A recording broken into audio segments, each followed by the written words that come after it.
Bom, hiperaldosteronismo. Vamos lá, meu povo. Então, o hiperaldosteronismo é o aumento, né, do mineralocorticoide aldosterona. A aldosterona ela é chamada de mineralocorticoide porque ela é produzida no córtex adrenal, mais especificamente na zona glomerular, e é mineralocorticoide porque ela regula importantes minerais como o sódio e o potássio. A ação dela é principalmente nos rins. Então aqui, ó, quando a aldosterona ela vai chegando aqui no túbulo proximal ou no túbulo coletor, é o principal local de ação dela, onde tem essas setinhas vermelhas aqui. A ação da aldosterona é a seguinte: ela vai agir em células chamadas células principais. Então, aqui, ó, eu tenho o meu túbulo coletor, né? Deixa eu tentar explicar. Então, o sangue ele vai chegando, né? Passando aqui pelo túbulo coletor. E aí, existem aqui uma camada de células principais. E essas células principais, elas vão, a aldosterona, ela vai entrar para dentro da célula principal. E quando ela entra para dentro da célula principal, ela se liga ao receptor de mineralocorticoides. E ao se ligar a esse receptor, ela vai para o núcleo. E no núcleo, ela ativa genes que fazem o aumento das bombas de sódio e potássio, tá? Bombas de sódio e potássio. E também dos canais de potássio. Aí o que acontece? Vê, quando a gente fala de bomba de sódio e potássio, a gente sabe que aqui é uma ação, é uma troca que existe gasto de energia, tá? Então, ela vai estar agindo, aumentando a quantidade de bombas de sódio e potássio e também de canais de potássio. Os canais, eles agem por difusão. Por que é importante a gente entender isso? A importância da gente entender isso é o seguinte, ó. O meu sangue, né? O sangue, ele vai estar passando aqui pelo vaso e ele vai ser filtrado, né? Pelo rim. Isso aqui é nos rins. Aí, ó, essa célula aqui é chamada de célula principal, né? Célula principal. Aí ela tem um lado voltado para o vaso e um lado voltado para o túbulo, certo? Aqui nessa região entre o vaso e a célula, a gente vai ter as bombas de sódio e potássio. E aqui, em relação ao túbulo, a gente vai ter os canais de potássio. Aí o que acontece? Quando esse sangue está passando aqui, se eu tiver um aumento da aldosterona, lembra que eu disse que a aldosterona ela vai atuar aumentando o número dessas bombas e aumentando o número desses canais. Se eu tiver um aumento disso aqui, eu vou ter mais sódio saindo voltando para o vaso e potássio entrando. Então eu vou ter sódio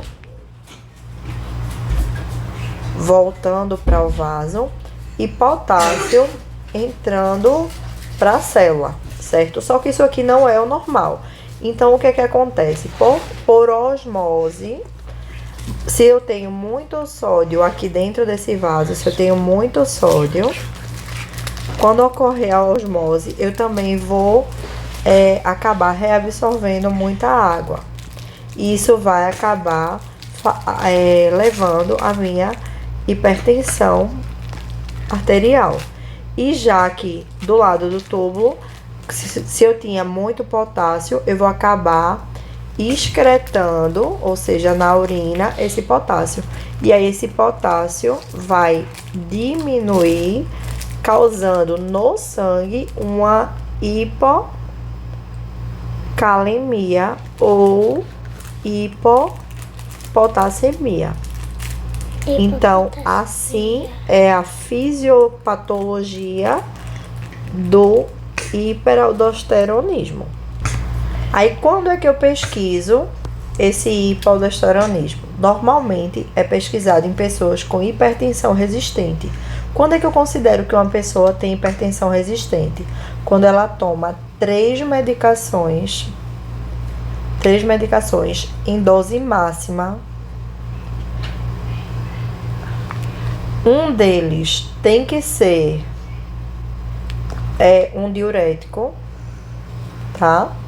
Um deles obrigatoriamente tem que ser um diurético e os 3 tem que dar em dose máxima e mesmo assim a PA não é controlada, certo?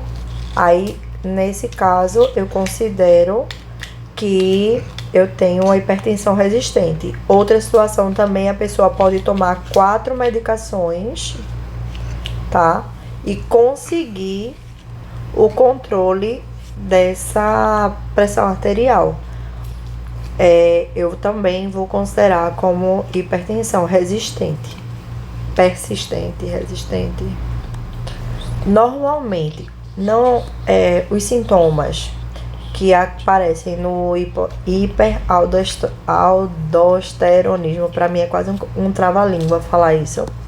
Os sintomas normalmente têm relação à baixa do potássio, que no caso vai causar câimbras, o Lúcio ensinou a gente escrevendo, foi? Câimbras. E o que é que eu posso encontrar? Como é que eu vou pesquisar a respeito, se eu desconfiar de um hiperaldosteronismo, o que é que eu vou pesquisar? Em exame laboratorial, eu vou fazer dosagem sérica da aldosterona e da renina e vou fazer uma relação entre a aldosterona e a renina. Nessa relação, a gente vai ter a relação da aldosterona sobre a renina. Se esse valor aqui for maior que 27, indica aldosteronismo. Se for maior que 50, eu posso dizer que é patognomônico de hiperaldosteronismo. Existem também alguns testes não invasivos que a gente pode fazer, que é a aferição sérica da aldosterona, tanto com o paciente em pé quanto o paciente deitado, né, em ortostase e em decúbito dorsal. Então, se o valor da aldosterona der igual tanto com o paciente em ortostase quanto o paciente em decúbito dorsal, significa que essa quantidade de aldosterona não tem relação com o sistema renina-angiotensina-aldosterona. O que é isso? Vê, eu tenho aqui a minha adrenal, certo? Se eu tiver um tumor aqui, um adenoma produtor, né, de aldosterona, se for ele que estiver produzindo a minha aldosterona, a minha aldosterona, quando ela for dosada tanto em ortostase quanto em decúbito dorsal, ela vai ser igual. Por quê? Porque ela não tá... A gente pode fazer também, além desses exames não invasivos, esses testes não invasivos, é fazer uma aferição de pressão com o valor 30 milímetros de mercúrio a mais do que a pressão sistólica normal. Eu afiro a pressão do paciente, digamos que tenha dado 13 por 9. Aí eu vou pegar esse 13 e vou somar mais 3, né? Que seria tipo 130 mais 30 daria 160. E aí eu vou colocar lá no 160 por cerca de 3 a 5 minutos. E caso a pessoa tenha hiperaldosteronismo, por conta da hipocalemia, aí a pessoa vai fazer uma contração na mão, né? Vai ter um movimento involuntário na mão e ela vai ficar com uma contração. Então, além disso, as etiologias principais do hiperaldosteronismo é uma hiperplasia adrenal bilateral, ou o adenoma produtor de aldosterona. Aí é aquilo que eu estava falando, né? Se for uma hiperplasia, ou seja, um aumento da quantidade de tecido da própria adrenal, ele vai ter diferença na dosagem da pessoa em pé para a pessoa deitada, porque isso vai ter ligação com o sistema renina-angiotensina-aldosterona. Por quê? Porque isso é que ativa a produção de aldosterona na adrenal. Então, se eu tenho esse aumento dessa produção pela adrenal, é porque é por hiperplasia da adrenal. Se eu não faz diferença, se dosado tanto em pé quanto deitado não tiver diferença nenhuma, o valor da aldosterona for a mesma, então significa que não tem relação com o sistema renina angiotensina-aldosterona, consequentemente é um adenoma da adrenal. E quanto ao tratamento, o tratamento utilizado é a espironolactona, porque ele inibe as bombas de potássio. Aí, inibindo a bomba de potássio, ele impede que o potássio seja jogado fora. Consequentemente, ele vai ajudar a regular a pressão arterial, porque ele, em vez de excretar o potássio, ele vai excretar apenas a água, regulando a pressão arterial do paciente.